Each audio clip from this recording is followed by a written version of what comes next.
Voting in Senegal's presidential election has now closed. It's not clear whether any of the 19 candidates will win more than 50% of the vote and avoid a runoff. Two have emerged as favourites. The election comes after months of unrest following President Macky Sall's attempt to postpone the vote until the end of the year. Senegal is considered one of West Africa's most stable democracies. Many Senegalese lined up to cast their votes despite fasting during the holy month of Ramadan. For them, it's a decisive election for their country's future.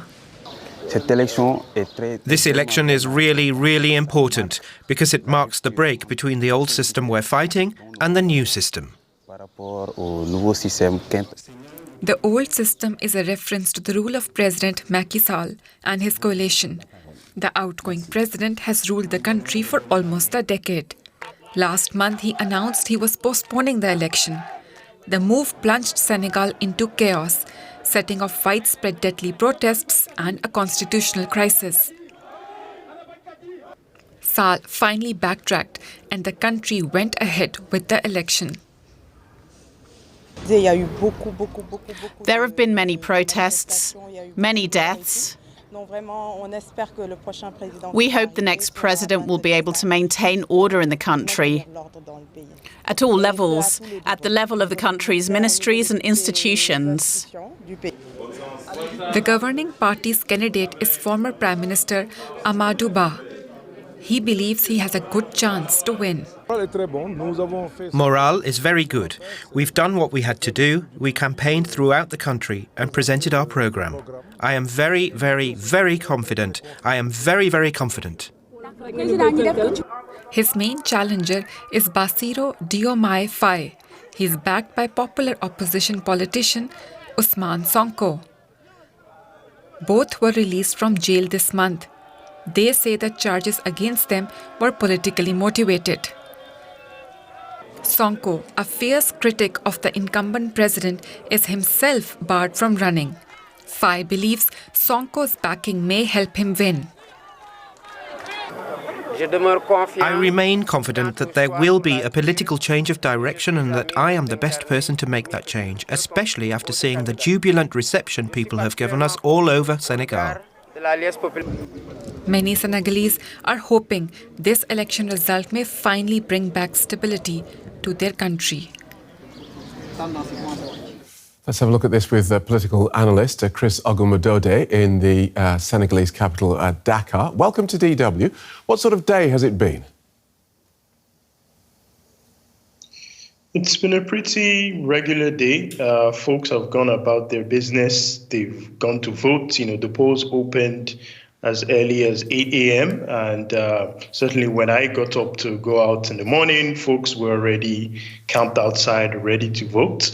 Many people have cast their votes. Well, at this point, the polls have closed, but people came out early, they cast their vote early, and they went back to their homes and to the other activities of the day. So it's been a pretty regular day for the most part. And who's been getting the most attention in this massive field of 19 candidates? Well, there are two people considered to be the front runners, the former Prime Minister Amadou Ba and Bassirou Diomaye Faye. But there are 18 candidates who are running, but those two are believed to have the best chance of winning. As far as if there will be a decisive result in the first round, that remains to be seen. Lots of folks don't believe there will be because folks believe there will not be a candidate who will score above the 50% required to win outright in the first round. But, the results have yet to come in, so we'll see.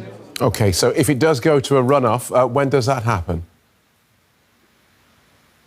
If it goes to a runoff, that will happen next week because the handover to President Macky Sall's successor will happen on April 1st, which is how all of these confusions happened in the first place. But that's scheduled to happen next week if necessary. And so what are the most pressing issues facing Senegal's next president? First and foremost, the economy, without a doubt. When you talk to folks around the country, not just in Dakar, wherever else you go, whether Saint Louis or Kaolack or wherever it's the economy.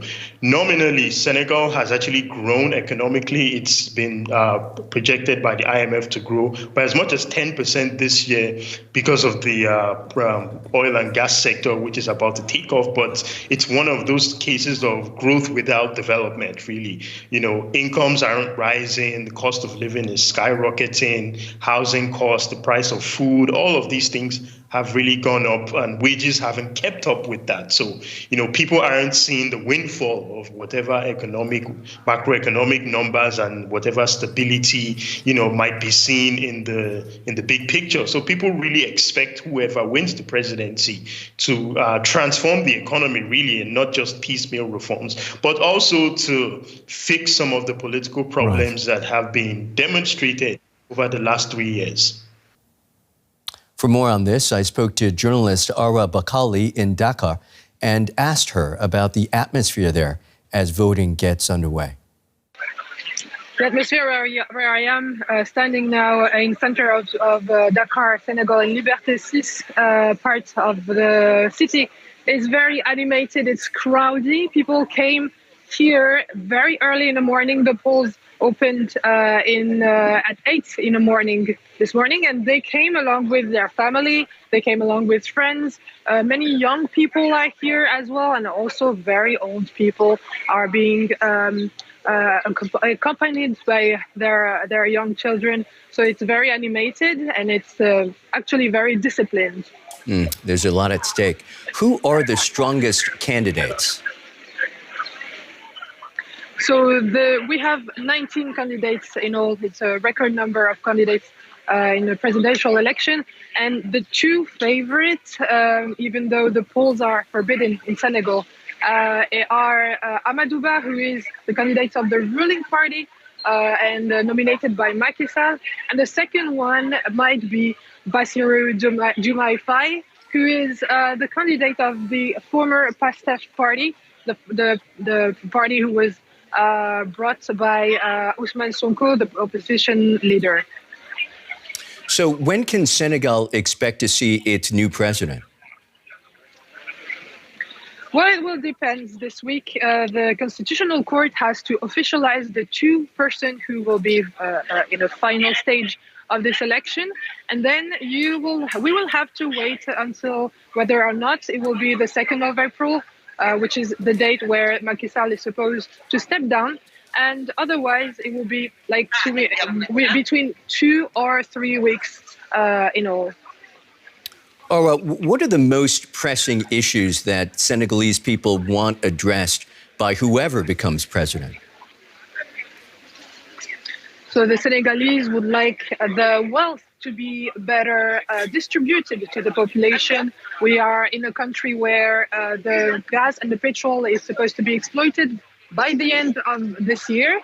And we have also all what is at stake, and what people want more is more education, a better healthcare for everyone, from the elder to the young people, and the very, very young people, the children, because we have a very, very young nation here. And also the youth unemployment is a real problem, and it's something that really comes back very, very often when I talk to people here, that they really would like their youth to find a job and to start their life as they should. We can talk to Olawale Ajiwale from the Institute for Security Studies in the Senegalese capital, Dakar. Welcome to DW.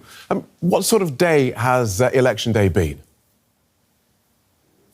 Thank you so much for having me. It has been an interesting day, and I think Senegalese have looked forward to this particular day, considering the political turmoil that has characterized the country in the past 3 years now. So people have trooped out en masse across the country to cast their vote, and they are doing that lawfully, except for some administrative challenges in few places. I think the election has gone very peacefully. And who's getting the most attention in this field of 19 candidates? Yes, the pool is crowded, but I think this is going to be narrowed down to two major candidates. The opposition candidate, Diomaye Faye, and then Amadou Ba, the previous prime minister. and we are probably heading towards runoff because the number is going to be splitted across about 19 candidates, and it looks very unlikely that the winner of this first round is going to be able to gather 50% simple majority. So talk us through the likely timescales then. Well, we are expecting that from 6 p.m. today, collation will start according to the electoral guideline here. And hopefully maybe within the next 24 to 48 hours, we should have a fair idea of what the result landscape is going to look like. And we're also expecting that based on the constitutional guideline, that the date for the runoff is going to be fixed. A lot of analysts, observers, and Senegalese are predicting that there will be a runoff. And that is what we are really hedging our bet for now. And talk us through the most pressing issues facing Senegal's next president. I think considering the recent political turmoil, there will be a need for quick political or constitutional reform. A lot of people have said that a lot of power is concentrated in the hand of the president. So they want to see some legislative reform that is going to devolve such power so that the recent political crisis will not be the new norm going forward. But much more biting issues are economic realities, unemployment. A lot of youth are unemployed.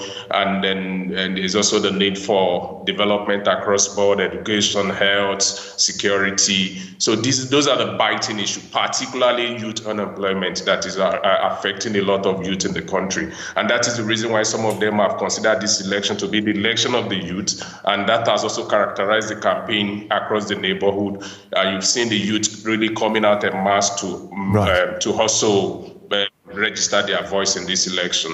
OK, thanks for talking us through that. Olawolo Ajiwale from the Institute for Security Studies in Dakar. Thank you so much for having me.